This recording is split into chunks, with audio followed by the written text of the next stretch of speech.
바울의 전도 여행을 우리가 살펴보고 있습니다. 그리고 이 사도행전에서 중요한 기점 중에 하나라고 할 수 있는 바울의 선교 방향, 전도하는 방향이 아시아로 이렇게 아시아에서 유럽으로 이렇게 바뀌었던 것을 우리가 이렇게 보게 됩니다. 예수님의 영이 성령이 이리로 오라고 하는 그 사인을 보고 그들이 옮기게 되고 그것으로 주님의 인도하심이라고 이렇게 생각하게 됩니다. 그리고 인도하여서 갔던 일로 인하여 일어나게 되는 전도의 여러 일들, 사건들, 결과들, 열매들을 우리가 살펴보게 되는데 그 중에서 하나님께서 성령을 통해서 그들의 전도 방향을 이렇게 바꾸시고 난 다음에 만나게 된 비교적 아주 최근의 일이 됩니다. 성경에서 생각지 못한 고난과 계획하지 못했던 일이 일어났을 때 바로 그때가 하나님의 계획하심과 하나님이 우리가 생각하지 못했던 전혀 다른 일로 인도하시는 그런 찰나인 경우들이, 기회인 경우들이 아주 많이 보입니다. 예상치 못했던 고난과 어려움을 우리가 맞닥뜨리게 될 때 그것을 우리에게 느껴지는 것이 아니라 하나님이 하시는 계획의 상황으로 본다면 그러면 우리의 삶에 더 놀라운 은혜와 감사가 있겠다고 싶어요. 오늘도 그렇습니다. 오늘 본문 말씀도 바울과 실라의 개인적인 입장에서는 전도하다가 경험하게 된 아주 고난이고 핍박이고 아픔의 시기라고 할 수 있지만 그런데 이것을 하나님의 계획, 바울과 실라가 의도하지도 않았고 계획하지도 못했지만 그들에게 일어난 사건으로 하나님의 관점에서 보면 주님께서 하신 일이라고 보면 이 일이 드러나는 특별한 은혜가 있다고 싶어요. 첫 번째로 오늘 본문 말씀에서 우리 같이 살펴보고 이 본문 말씀을 붙잡고 통해서 기도하고 싶은 것은 믿음에 대한 것입니다. 그 믿음이 뭐냐면 어려운 일을 마주하게 될 때 우리의 반응이, 우리의 행동이, 우리가 나타내는 그것에 대한 반응이 곧 우리의 믿음이라는 거예요. 우리는 능력으로서 혹은 어떤 일에 있어서 말로써 혹은 어떤 일에 있어서 우리가 하는 내용으로 그게 믿음이라고 생각하는 경향이 있지만 정말 명확하게 우리의 믿음이 드러나는 순간은 고난 앞에 있을 때 우리가 어떻게 행동하는가예요. 우리가 예기치 못했던 일들 앞에 있게 됐을 때 우리는 어떻게 행동하는가, 그게 믿음이라는 거예요. 22절, 23절로 25절까지 말씀을 보면 그래서 이 명령을 받은 부하들이 그들에게 매질을 많이 한 뒤에 감옥에 가두고 간수에게 그들을 단단히 지키라고 명령하였다. 간수는 이런 명령을 받고 그들을 깊은 감방에 가두고서 그들의 발에 착고를 단단히 채웠다. 한밤쯤 되어서 바울과 실라가 기도하면서 하나님을 찬양하는 노래를 부르고 있는데 죄수들이 듣고 있었다. 고 이야기하고 있습니다. 믿음은 우리 삶이 평안하고 문제없을 때보다도 간절해지고 그리고 어려울 때 더 분명하게 드러나는 경향이 있습니다.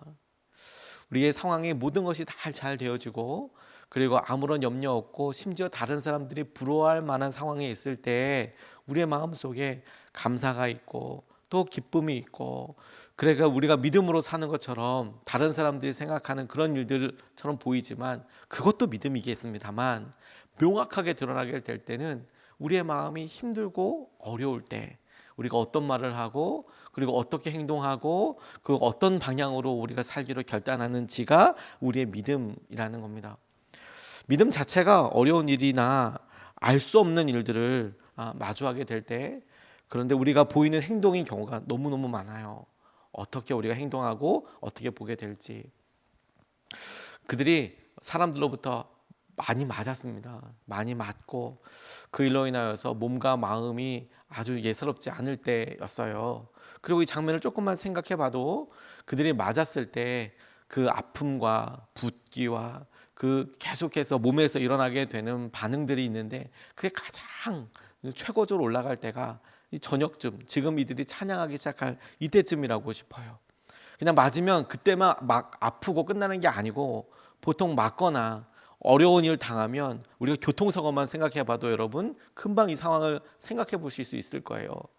당하는 쾅 부딪히는 순간이 당하는 그 순간도 너무 놀랍고 너무 아프죠. 근데 대개 그때는 정신도 막 너무 분주하고 그렇기 때문에 얼마나 아픈지 잘 몰라요. 그런데 그 시간이 3시간이 지나고 4시간이 지나고 그리고 하룻밤 자보면 그러면 얼마나 아픈지 몰라요. 그래서 보통 교통사고가 이렇게 났을 때 안 아프다고 생각하지 말고 병원에 한번 가서 점검해 보십시오. 그리고 그 다음 날이라도 꼭 가서 엑스레이도 찍어 보십시오라고 이야기하는 이유가 그 밤에 하룻밤 자고 나면 다음 날 몸이 보통이 아니죠. 몸이 긴장하기도 하고 아프기도 하고 바울과 실라가 딱 그와 같아요. 맞고 때릴 때도 맞을 때도 너무 아프지만 이 밤쯤 되었을 땐 이건 몸이 이제 붓고 정말 아픈 순간이에요. 아파지기 시작하는 순간이죠. 함께 갇혀 있고 심지어 매질로 인해서 몸이 성치 않은데 바울과 실라가 그런데 어떻게 행동했느냐? 그들이 기도하면서 그리고 기도하면서 찬양하는 것을 죄수들이 들었다는 거예요. 그런 상황에서 그들이 결정한 것이 아파하고 신음하고 아무리 그렇게 가만히 있어도 누구도 뭐라 하지 않을 텐데 그들이 그 고통 가운데 취했던 행동이 기도이고 그 기도하면서 주님을 찬양한 것을 믿음이라고 이야기하는 거예요. 이것에 주목하고 싶어요. 하나님께서 우리 가운데 주실 여러 은혜와 마음들이 있고 고난이 있어요. 그리고 그 고난과 아픔을 우리에게 있어서 너무 견디고 힘든 순간이지만 하나님의 계획하심 앞에 놓고 본다면 이때야말로 우리의 믿음을 보여드릴 수 있을 때예요.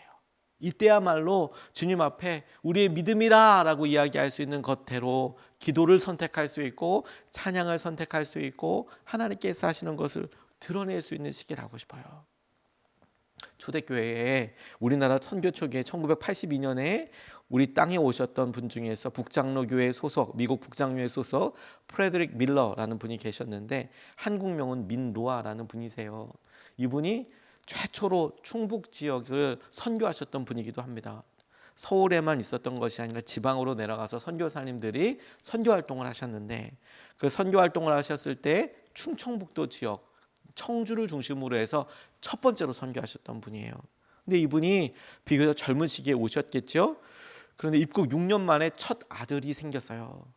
얼마나 기대하고 기뻤을까요? 그런데 안타깝게도 8개월 만에 아이가 죽게 됐어요. 6년 만에 생긴 아이가 8개월 만에 먼저 하나님 나라로 가게 됐어요. 그래서 양화진에 묻게 되었습니다. 선교사 묘지에 묻어야 했어요. 그로부터 3년 후에 또 아들이 태어났습니다. 이 둘째 아들도 안타깝게도 하루 만에 세상을 떠나게 됐어요. 그래서 이 아이도 양화진 동산에 묻어야 했습니다. 그리고 그로부터 다시 1년이 지난 그날을 이번에는 두 아이를 잃은 슬픔을 이기지 못해서 38살 된 사랑하는 아내가 세상을 떠나게 됐어요. 선교를 왔는데 그래서 정말 간절히 기도하는 마음으로 조선이란 땅에 대한민국의 땅에 왔는데 조선이란 땅에 왔는데 아들을 주셔서 축복이라 생각했지만 이 땅에서 죽고 둘째도 그렇게 되고 사랑하는 아내마저 죽게 됐을 때 너무너무 고통스럽고 아팠겠죠. 너무너무 힘들죠. 상상하기도 어려울 그런 고통이 있을 겁니다. 그런데 이 아내마저 양화진에 묻고 덤덤히 신앙생활하는 것을 보고 이 모든 과정을 지켜본 조선 이웃들이 그때서야 이 선교사님에게 물었다고 해요. 도대체 당신이 믿고 전하려고 하는 그 예수가 누구입니까? 도대체 당신이 이렇게 고통과 어려움 가운데에서도 이 땅에서 있으려고 하는 이유와 목적, 그 목적이 되는 예수님은 누구십니까? 선교의 물꼬가 열리고 어려움을 통과하게 되는 또 다른 길로 인도함 받게 되었다고 합니다. 우리의 삶에 우리가 생각할 수 있고 해결할 수 있는 영역들을 넘어가 버리는 일들이 참 많습니다. 우리가 무언가에서 사회가 우리의 눈에 보이도록 차이가 나도록 변하는 그 다음날 이런 날이 우리 삶에 자주 있지 않죠. 날마다는 반복되는 일처럼 보이고 반복되는 일처럼 보여서 우리의 고난도 끝이 없어 보일 때도 있고 우리의 아픔도 끝이 없어 보일 때가 있고 우리의 삶에 이걸 어떻게 해야 되나 라고 생각할 고민들이 끝도 없을 때가 있습니다. 그런데 여러분 이때야말로 우리의 믿음이 주님 앞에서 드러나게 되는 때예요. 그리고 이때야말로 주님께서 행하신 은혜를 보게 되는 때라고 믿습니다. 그리고 여러분 그래서 이 바울과 실라의 찬양이 너무너무 우리에게 마음에 와서 닿는 거예요. 우리가 하고 있는 모든 행동들 중에 모든 믿음의 고백 중에 반복적으로 할 수 있는 것이 찬양이지 않습니까? 반복적으로 할 수 있는 것이 찬송을 부르고 반복해서 부르고 같이 고백하고 그 일을 통해서 주님께서 우리의 믿음과 은혜를 보세요. 찬양은 우리가 우리 삶에 일어난 두려움과 어려움과 고난을 어떻게 해보겠다라고 이야기하는 게 아니라 이 일에 주님께서 하신 일을 우리가 믿음으로 보겠다라는 결단이잖아요. 그건 우리가 어떤 고난과 어려움 가운데서도 할 수 있잖아요. 그게 믿음인 거예요. 오늘 여러분, 우리가 어려움과 여러 상황들 가운데 마주하게 될 때 오늘 우리가 이 믿음을 보여드리는 결단을 하고 싶은 거예요. 하나님께서 하실 여러 일들을 기대하고 우리 삶에 개입하고 계시는 주님의 개입하심을 우리가 주목하고 찬양해 드리는 것, 우리의 믿음을 그렇게 드러내고 주님 앞에 기도하고 싶어요. 두 번째로 붙잡고 싶은 것은 찬양의 영광입니다. 찬양의 영광. 우리가 이렇게 주님께서 고난과 어려움 가운데 어떤 일을 하고 계시는지를 드러내는 믿음의 고백, 이런 고백을 통해서 영광이 드러나게 돼요. 그리고 영광은 하나님이 하신 일, 하나님께서 하신 일에 대한 우리들의 고백 혹은 우리들의 찬양 자체이기도 합니다. 하나님이 이건 하나님께서 하신 일이야 라고밖에 설명할 수 없는 강력한 임재를 설명할 때 영광이라는 표현을 써요. 그런데 이 찬양에 영광이 드러나게 됩니다. 26절에서 33절까지 말씀이 그와 같은 내용을 설명하고 있어요. 그때에 갑자기 큰 지진이 일어나서 감옥의 터전이 흔들렸다. 그리고 곧 문이 모두 열리고 모든 죄수의 수갑이며 착고가 풀렸다. 간수가 잠에서 깨어서 옥문들이 열린 것을 보고는 죄수들이 달아난 줄로 알고 검을 빼어서 자결하려고 하였다. 그때 바울이 큰 소리로 그대는 스스로 몸을 해치지 마시오. 우리가 모두 그대로 있소 하고 외쳤다. 간수는 등불을 달라고 해서 들고 뛰어들어가 무서워 떨면서 바울과 실라 앞에 엎드렸다. 그리고 그들을 바깥으로 데리고 나가서 물었다. 두 분 사도님, 내가 어떻게 해야 구원을 얻을 수 있습니까? 그들이 대답하였다. 주 예수를 믿으시오. 그리하면 그대와 그대의 집안이 구원을 얻을 것입니다. 그리고 하나님의 말씀을 간수와 그의 집에 있는 모든 사람에게 들려주었다. 그 밤 그 시각에 간수는 그를 데려다가 상처를 씻어주었다. 그리고 그와 온 가족이 그 자리에서 세례를 받았다고 설명하고 있습니다. 하나님께서 보시는 관점에서 우리의 어려움을 보고 우리가 당면한 이 상황을 질문해 본다면 우리에게 기도에 대한 응답에 대해서 또 다른 관점의 변화가 생겨요. 오늘 놀라운 일이 일어났습니다. 그들이 찬양하고 그들이 기도했더니 그 찬양과 기도 소리를 죄수들이 들었거든요. 그리고 난 다음에 이 찬양 다음에 드러나게 된 강력한 임재, 사건으로 드러나게 된 임재가 있는데 함께 갇혀있던 사람들이 생각하기에는 기도 때문이구나, 이거 찬양 때문이구나라고 밖에 생각할 수 없는 엄청난 일이 일어나게 됩니다. 그게 뭐냐면 그들이 썼던 이 수갑이 풀려버리고 발에 차고 있는 착고가 풀려버리고 심지어 감옥문이 열려버리고 지진이 크게 일어나게 되면서 그런 일이 일어나게 됐어요. 이 사건 자체로도 참 놀랍죠. 지진이 일어났는데 문이 열린다? 그건 그렇다고 싶지만 지진이 일어났는데 발에 있는 착고가 풀어지고 수갑이 풀린다라는 것은 도대체 어떤 종류의 지진이었을까 싶어요. 여러분들 지진을 경험해 본 적이 있으십니까? 저 일본 산교 갔을 때 리얼하게 지진을 경험해 본 적이 있어요. 땅이 흔들리는 거거든요. 땅이 흔들리는 거. 땅이 흔들리는 거지 수갑이 열리는 게 아니에요. 땅이 흔들리는 거지 착고가 풀어지는 건 아닙니다. 그런데 문이 열린다는 것은 문이 부서질 수도 있고 그럴 수 있겠다 싶었어요. 그런데 지진이 막 나는데 감옥에 이 수갑이 풀리고 착고가 열린다는 것은 아무리 생각해 봐도 참 놀라운 일이죠. 그런데 그걸 죄수들이 찬양과 기도를 듣고 난 다음에 일어난 사건이니 얼마나 놀랐겠어요? 얼마나 놀랐겠어요? 근데 이것으로만 생각해 본다면, 이런 놀라운 사건으로만 생각해 본다면 보통 우리가 기도할 때, 찬송을 할 때, 믿음으로 우리가 어떤 결단을 했을 때 하나님, 우리를 묶고 있는 감옥의 문이 터져나가고 우리를 구속하고 있는 것들이 풀어지게 해주십시오 라고 기도했는데 안 그런 것 같아요. 그러면 하나님 이게 뭐예요? 하나님 여전히 힘들어요 라고 생각할 수 있죠. 그런데 주님의 계획하심과 바울과 실라의 찬양을 통해서 드러나게 되는 하나님의 개입하심, 하나님의 일, 하나님이 하신 놀라운 일, 임재라고 생각해 보면 이 본문 말씀에 엄청난 하나님의 계획하심이 계속적으로 일어나고 있는 것을 보게 돼요. 그 첫 번째가 방금 읽었던 그 사건 자체도 놀랍죠. 어떻게 찬송과 기도 이후에 큰 지진이 일어나고 그것이 공교롭게도 문이 열리고 수갑과 착고가 풀어지게 되겠습니까? 근데 두 번째 놀라운 일은 뭔지 아세요? 그런 일이 일어났는데 죄수들이 도망가지 않았어요. 바울과 실라는 이해가 가요. 바울과 실라는 이해가 간다기보다 거기 자기가 죄가 있어서 온 것도 아니고, 그러니까 기도하고 찬송한 다음에 큰 지진이 일어났고 죄수들이 들었고, 그래서 감옥 문이 벌컥벌컥 다 열렸고 그랬어요. 간수가 깜짝 놀라서 뛰어왔습니다. 왜 뛰어왔냐면 당시에는 이 사람이 도망가면, 죄수가 도망가면 그 남아있는 형량을 놓친 간수가 다 채워 넣었어야 됐어요. 그러니까 간수로서는 끔찍한 일이 일어난 거죠. 왜냐하면 자기의 삶과 자기의 시간과 1대1로 바꾸는 느낌인 거예요. 그런데 거기 있는 많은 사람들이 다 도망가면 이 사람은 죽는 것밖에 없는 거예요. 그래서 괜히 거기서 죽으려고 한 게 아니라 죄수들이 도망가면 남아서 그 형량을 다 채워야 하는데 그 중에 살인자가 있을지, 그 중에 어떤 사람이 있을지 모르잖아요. 두렵고 떨리는 일이죠. 그런데 죄수들이 아무도 안 도망갔다는 거예요. 그게 그렇구나라고 생각해 보는데, 여러분, 그렇게 생각할 게 아니라 그 감옥에 그날 어떤 사람들이 잡혀 있을 줄 알았겠어요.